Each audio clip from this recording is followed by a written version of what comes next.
जिन हिंदू पुरोहितों से मुक्त होना है, गांधी जी और विनोबा जी कह रहे हैं कि उन मंदिरों में शूद्र का प्रवेश होना चाहिए। ये बड़ी क्रांति की बात है कि मंदिर में शूद्र का प्रवेश हो। किसके मंदिर में? उसी मंदिर में जिसने उसे शूद्र बनाया, उन्हीं पुरोहितों के मंदिर में जिनने उसको हजारों वर्षों तक पीड़ित किया और शोषित किया। मैं तो कहूंगा एक शूद्र को किसी मंदिर में नहीं जाना चाहिए।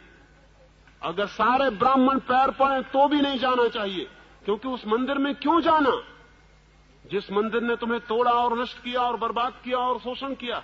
लेकिन गांधी जी और उनके सब साथी कहते हैं कि मंदिर का द्वार खोलो, हम शूद्र को मंदिर में ले जाएंगे। बड़ी क्रांति हो रही शूद्र को मंदिर में ले जाने की। ये ब्राह्मण का ढीला पंजा जो हो रहा है उसको फिर कसे जाने की तरकीब है।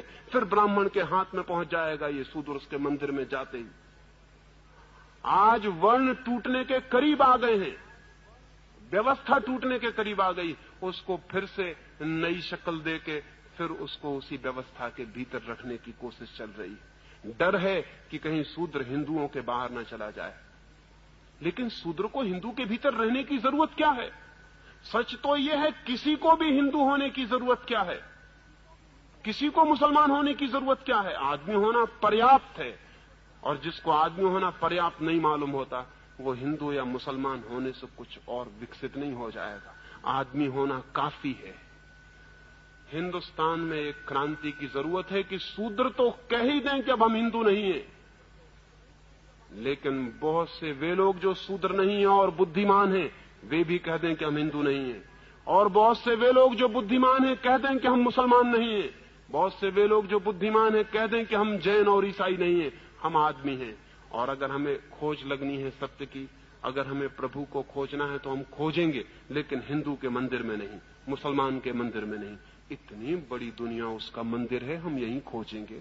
हम क्यों किसी मंदिर की बंद दीवारों के भीतर जाएं? इतना विराट मंदिर है उसका, हम इसका दर्शन यहीं करेंगे। लेकिन इसकी हिम्मत शूद्र भी नहीं जुटा पाते।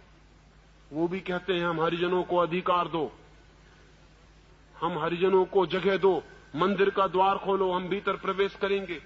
तुम किससे अधिकार मांगते हो? और ध्यान रहे, अधिकार मांगने वाले कभी भी स्वतंत्र नहीं हो सकते। अधिकार मांगने वाले कैसे स्वतंत्र हो सकते हैं? जिनसे अधिकार मिलेंगे वे उनके परतंत्र बने ही रहेंगे। और जिन्होंने हजारों वर्षों तक दिमागी सांचे बना के आदमी को कसा है, वो इतने होशियार हैं कि वो नए सांचे बना लेंगे और फिर कस लेंगे। नहीं, सब जाल तोड़ के बाहर आने की जरूरत है। किसी हिंदू मंदिर में किसी शूद्र को जाने की जरूरत नहीं, और किसी शूद्र को अपने को हरिजन कहने की जरूरत नहीं। आदमी कहना काफी। तो मुझसे मत पूछें कि मैं हरिजन के घर में क्यों नहीं ठहरता। मैं घर में ठहरता हूं, हरिजन और गैर हरिजन से मुझे कोई मतलब नहीं।